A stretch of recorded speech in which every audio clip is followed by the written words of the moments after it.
Right, so splitter.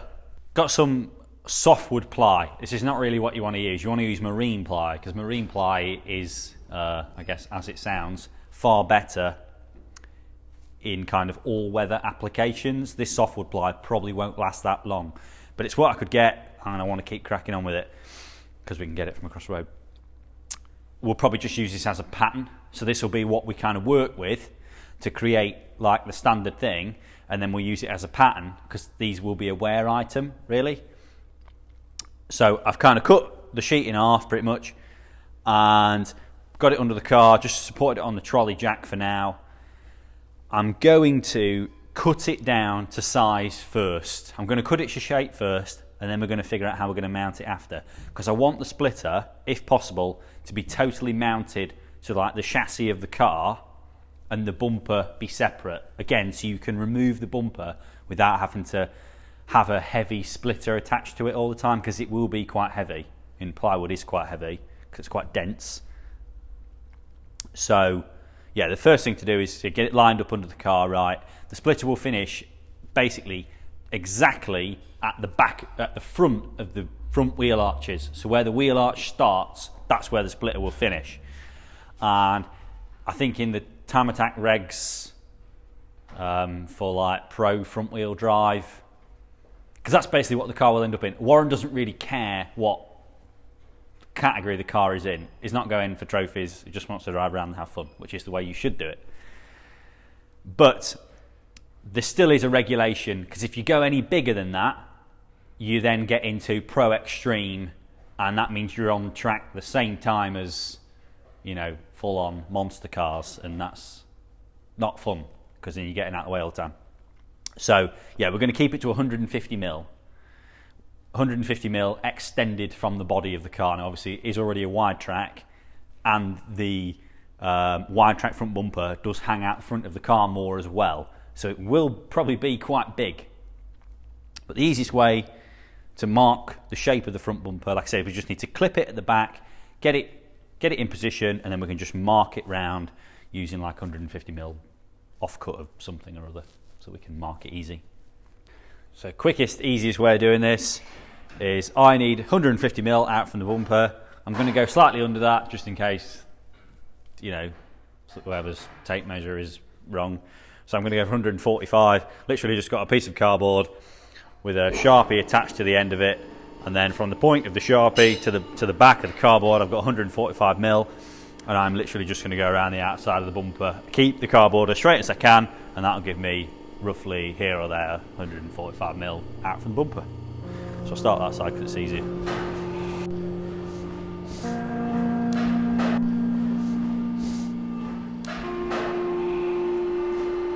So got that marked out now. Again, that's like the quickest, cheapest, easiest way of doing it.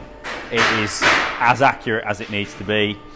So I'll cut that round with the jigsaw, put it back under the car. I'm probably just going to screw it to the bumper for now, just so that I don't have the trolley jack in the way, and then we'll pretty much just construct a frame that will go behind the bumper that will probably attach to the subframe that the splitter will then actually be permanently attached to.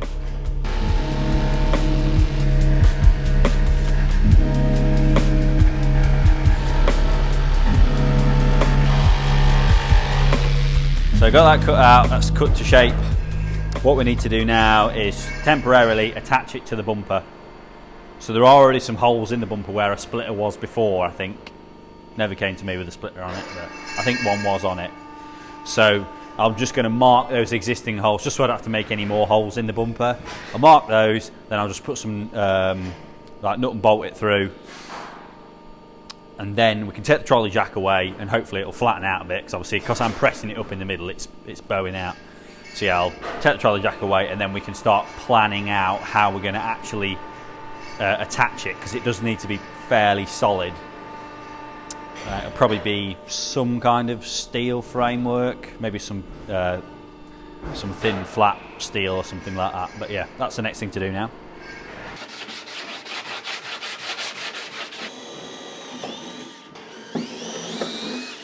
Right, so I've got that bolted on now, trolley jack's out the way. So what I can start to do is plan out how I'm going to do this kind of internal framework. I don't really want to weld anything to the subframe. I want to try and bolt as many things on as possible. So I think what I'll end up doing is actually bolting it to the chassis legs. I think there's a few reasons for doing that. Again, it's like I don't want to modify the subframe in case the subframe ever needs replacement. I know the subframe in this car is already modified, like caster adjustments, and it's also been strengthened, but I still don't really want to add anything to the subframe unless I absolutely must do.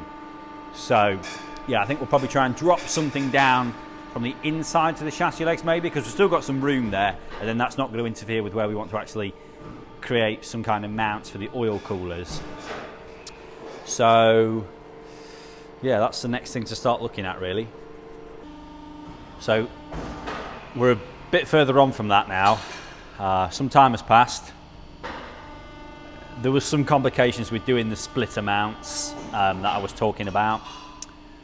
And we're kind of on with it, but I kind of got distracted by doing other things that seemed a bit more important at the time, given, you know, the kind of time was running out with the car, and the splitter was always going to be, the splitter and floor orientated things were always kind of going to be an accessory. They're not necessarily required to go out on track, but have made some progress with it. Most of it we didn't film because it was done kind of after hours, weekends, whatever. And that is this oil cooler and splitter mount on this side now. So this is kind of finished-ish in that it's all mounted, like the oil cooler is where it wants to be. This is the engine side oil cooler, so that's not going to move now. We can figure out doing the oil cooler lines. We've gone for a slightly smaller line on this time. The kit that was already on this car is a -10, which I think is a bit big. I don't think you really need that. The reason I don't is that if you look at the actual oil pump outlet, it actually is a lot smaller than a -10 line. So we're going to use -8, just makes routing the lines easier. They're smaller, lighter. You know, you don't need it. The oil pump can, the oil pump will have a far easier time on a -8 line, I think. So that's what we've got. The oil cooler is mounted. We've obviously got to get some kind of pipe work from here to here, because that's where the oil cooler will feed into. So there's quite a bit of work involved in that still. And then kind of at the bottom, this is kind of how the splitter will mount. The splitter will mount flat up to here with some bolts in it.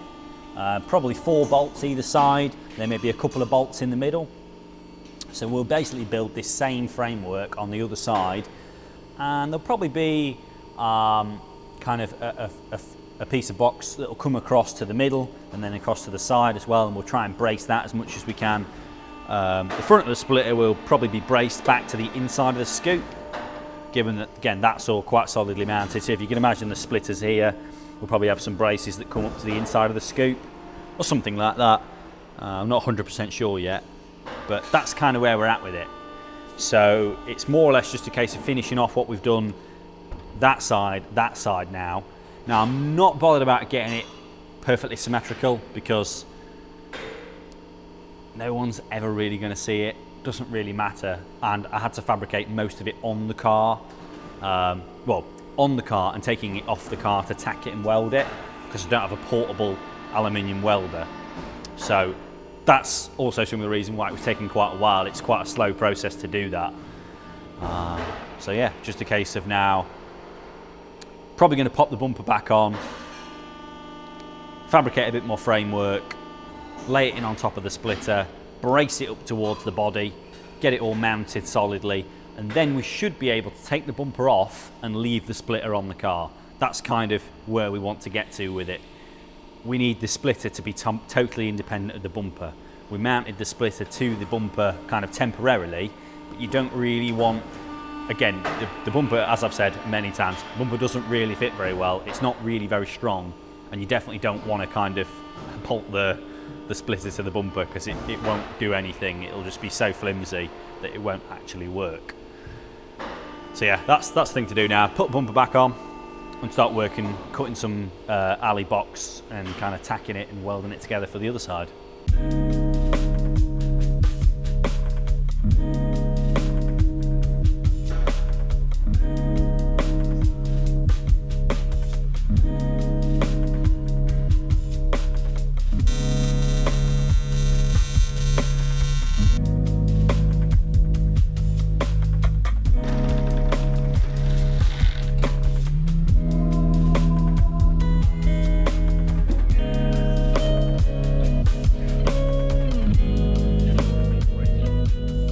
So, splitter is now mounted. Not 100% yet, we've still got bits to do. It's really solid on the outside, which I'm really happy with, because it's always hard to know exactly how strong it's going to be until you've done it. So what we've got, you can see in a bit more detail now, because the gearbox oil cooler isn't mounted on this side yet. We've got one post coming down which is mounted on the inner wing, and then one strengthener onto this kind of triangle section, and then a bolt in each corner of that. And that is really pretty solid, really. I can move the whole car just by the wood. You do want to get these pretty much mounted as strong as you can, but obviously we also don't want to make it super heavy. I think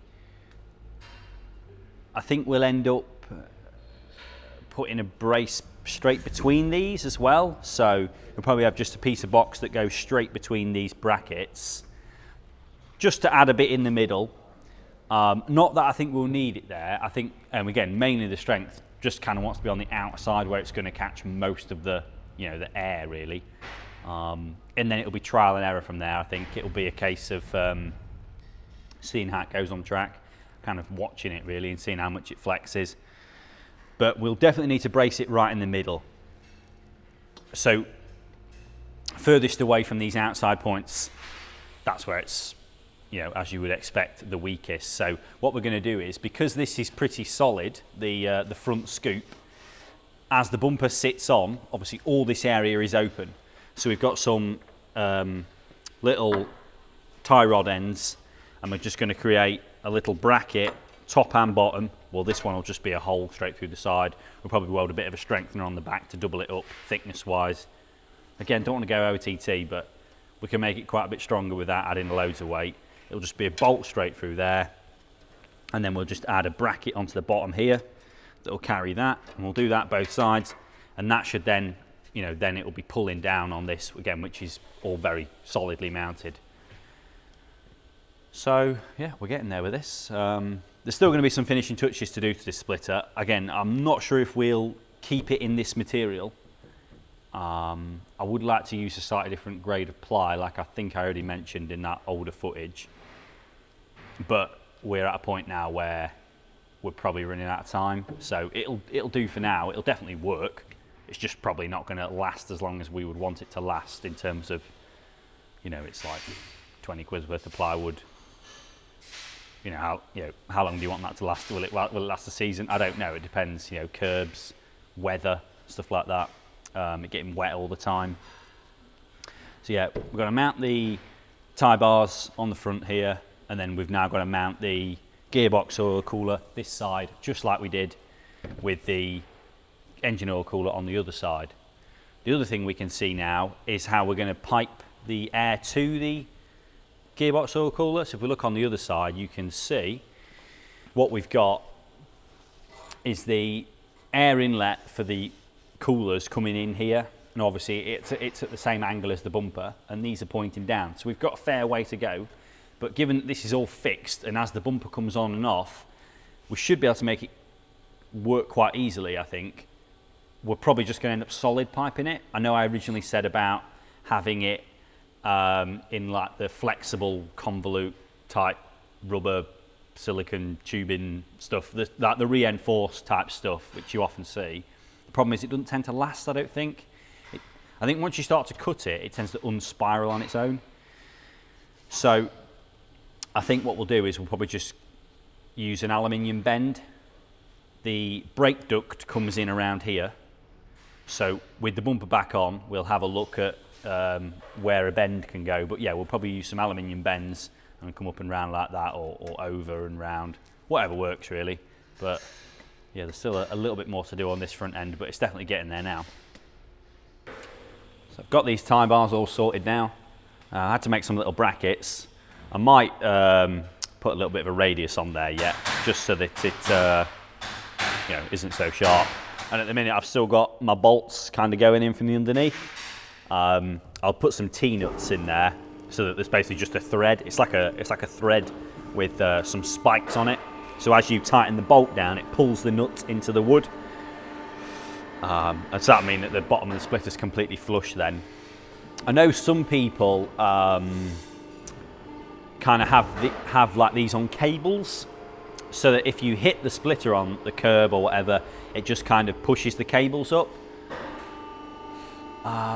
But given how it's quite solidly mounted at the back, I think these are bendy enough that hopefully if it hits any curbs, it maybe only just damages the splitter rather than damaging all the mounts. I don't know, depends how hard Warren drives it, I guess.